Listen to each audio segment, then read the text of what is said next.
सप्ताह में ही कांग्रेस के हाई कमांड पर कांग्रेस के मिनिस्टर ने रिजाइन दे दिया और अगस्त 1942 में क्विट इंडिया मूवमेंट लॉन्च किया। स्टैफर्ड क्रिप्स के मिशन के असफल हो जाने के कारण सारी राजनीतिक पार्टी की सहमति से ये आंदोलन लॉन्च किया गया। गांधी जी और जिन्ना ने ही नहीं बल्कि अंबेडकर जी ने भी क्रिप्स के मिशन को अस्वीकार किया। हालांकि सबके अलग अलग कारण थे इस मिशन को ठुकराने के। अंबेडकर जी ने इसलिए इस मिशन को नहीं स्वीकारा क्योंकि ब्रिटिश इंडिया ने भारतीय मुस्लिम को अलग स्टेटस दे दिया था, पर दलित और शोषित समाज के हित के लिए कोई भी कदम नहीं उठाए थे। अंबेडकर जी का 50वां जन्मदिन 14 अप्रैल 1942 को बहुत धूमधाम से मनाया गया।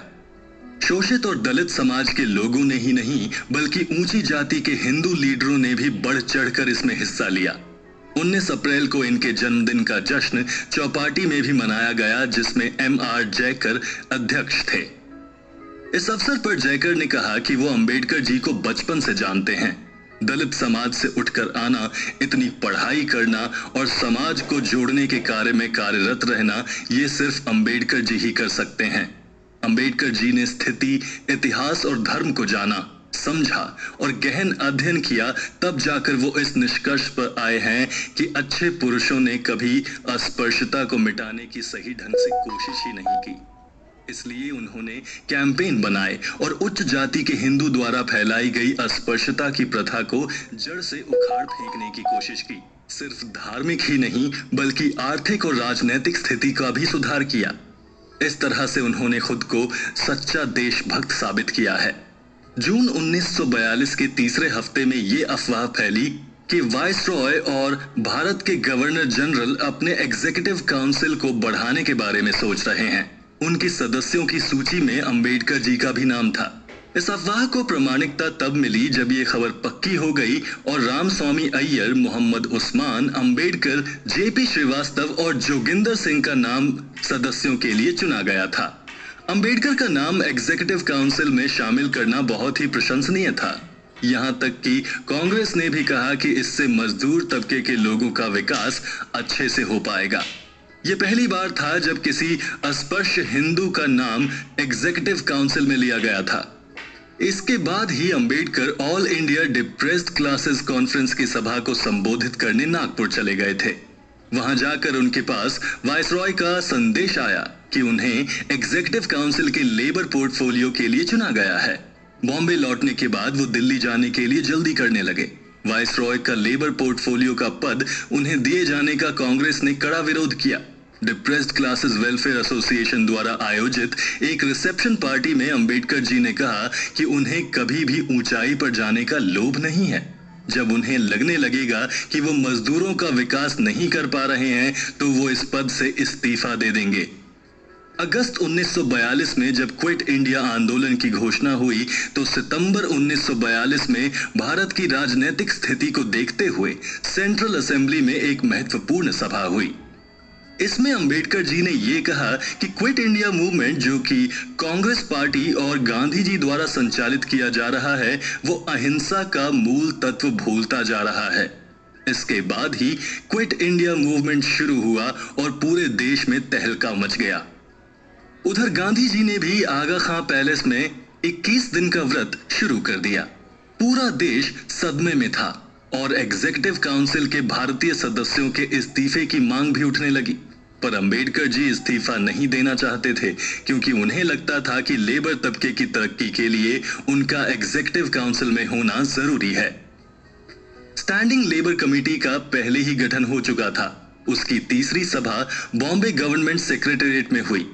इस मीटिंग में यह तय हुआ कि फैक्ट्रियों और इंडस्ट्रियल यूनिट के ज्वाइंट लेबर कमेटी का गठन हो ताकि दूसरी विश्व युद्ध का प्रकोप इस पर ना पड़े, और एम्प्लॉयमेंट एक्सचेंज का भी गठन हो।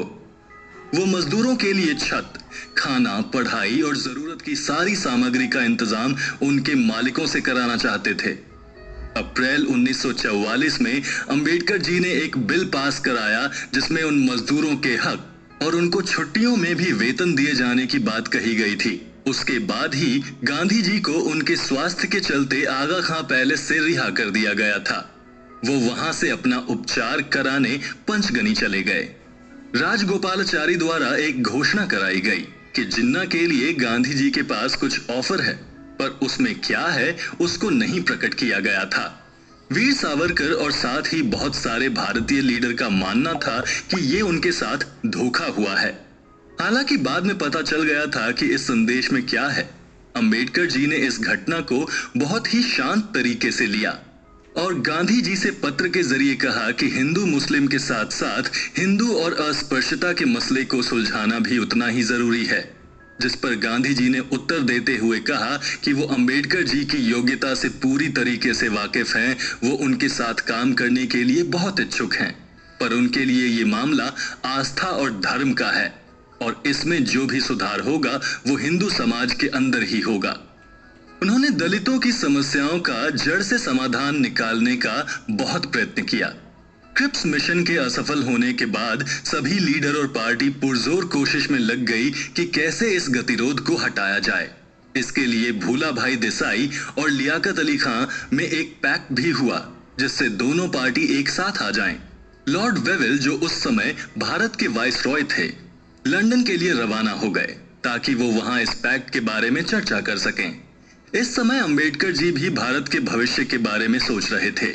मई 6, 1945 को शेड्यूल कास्ट फेडरेशन के वार्षिक उत्सव में उन्होंने ये बात रखी कि लेजिस्लेचर में माइनॉरिटी समाज को ज्यादा तरजीह दी जाए और दूसरे हिंदुओं को थोड़े में ही काम चलाना पड़ेगा, क्योंकि वो एक अखंड भारत चाहते थे।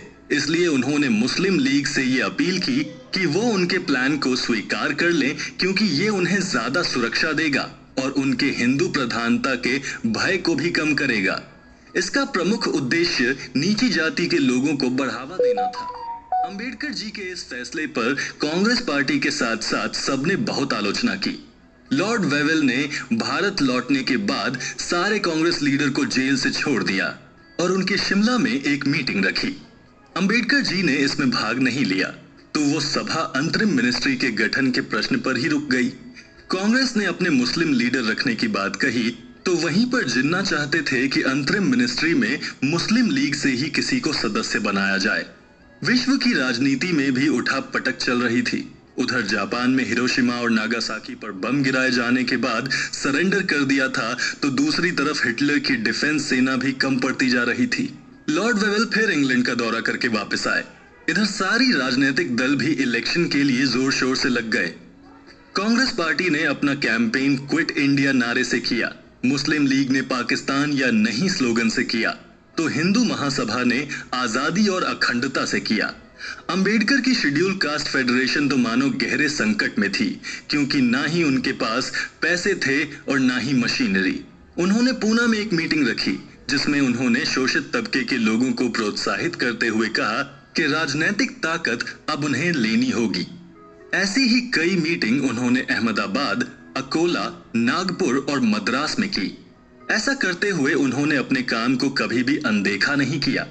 इन्होंने 7वें इंडियन नेशनल लेबर कॉन्फ्रेंस का भी उद्घाटन किया। मार्च 15 को ब्रिटिश लेबर गवर्नमेंट ने यह फैसला किया कि ये भारत का अधिकार है कि वो ब्रिटिश कॉमनवेल्थ से आजाद हो सकें। क्रिप्स मार्च 24, 1946 को भारत पहुंचे और गांधी जी, पंडित नेहरू, सरदार पटेल, जिन्ना, एसपी मुखर्जी, मौलाना अबुल कलाम आजाद और साथ ही भोपाल के नवाब के साथ वार्ता की। अप्रैल 5, 1946 को ब्रिटिश के डेलीगेट्स ने अंबेडकर और मास्टर तारा सिंह के साथ एक मीटिंग भी की। ब्रिटिश डेलीगेट्स की मीटिंग में उन्होंने उनके समक्ष एक मेमोरेंडम रखा जिसमें भारत के संविधान में शेड्यूल कास्ट की सुरक्षा के लिए प्रावधान रखा जाए। उन्होंने अपना फैसला स्टेट पेपर के साथ सुनाया जिसमें सेंटर में अंतरिम गवर्नमेंट के बनाए जाने, फेडरेशन और इंडिया और साथ ही साथ कॉन्स्टिट्यूएंट असेंबली का गठन करने की बात कही। उस पर पेपर में शेड्यूल कास्ट की मांग के लिए कुछ भी नहीं था। स्टेट पेपर के रिलीज होते ही एग्जीक्यूटिव काउंसिल का विघटन हो गया और अंबेडकर जी मई 1946 को बॉम्बे आ गए।